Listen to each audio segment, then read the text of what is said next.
দেখো তো তোমরা এই জায়গাটা চিনতে পারছো কি না? হ্যাঁ, এটাই হচ্ছে সেই রেভার গ্লাস হাউস ক্যাফে। সবাই চলে গেছে অলমোস্ট, আমাদেরই বাকি ছিল। তো আজকে বিকেলবেলা মানে রবিবারের বিকেলবেলা চলে গেলাম এই রেভার গ্লাস হাউস ক্যাফে, যেটা আছে লেক রোডে। তো গিয়েই তো প্রথমে ভেতরটা দেখলাম, ভীষণ সুন্দর, খুব অ্যাস্থেটিক এবং ইনস্টাগ্রামেবল।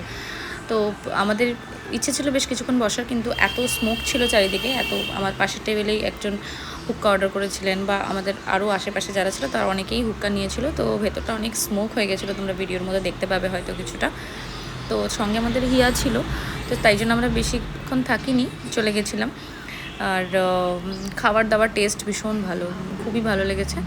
তো আমরা বেশ কিছুক্ষণ ওখানে বসেছিলাম, অ্যাম্বিয়েন্সটা এনজয় করলাম, ফটোজ তুললাম, তারপরে বেরিয়ে পড়েছি ওখান থেকে। যারা এখনও যাওনি কিন্তু পরে যাবে ভাবছো, তো তাদের আমি একটাই সাজেস্ট করব, তারা মোস্টলি ব্রাঞ্চে যেতে পারো। যাই হোক, আমরা সেখানে যেহেতু বেশিক্ষণ ছিলাম না, তাই ফেরার পথে চলে গেছিলাম ন্যাচারালসে। এই গরম ওয়েদারে আইসক্রিমের তো জুড়ি মেলা ভার, আর ন্যাচারালসে ছিল প্রচুর আইসক্রিমের ফ্লেভারের অপশনস। তো আমরা সেখানে গিয়ে নিয়েছিলাম, আমি আর অভিষেক নিয়েছিলাম আলফানসো ম্যাঙ্গো, আর হিয়া নিয়েছিল একটা চকলেট ফ্লেভার। তো প্রচণ্ড ক্রিমি অ্যান্ড টেস্টফুল ছিল, সুগারের ব্যালেন্সটাও খুব ভালো ছিল। আর আমি হিয়ার চকলেট ফ্লেভারটা একটু টেস্ট করে দেখে নিলাম, হিয়াকেও দেখাচ্ছিলাম আমার ম্যাঙ্গো ফ্লেভারটা, কিন্তু ও তো খাবে না। এই ছিল আমাদের আজকের মিনি ব্লগ। দেখা হচ্ছে পরের একটা ভিডিওতে, সবাই ভালো থেকো, বাই।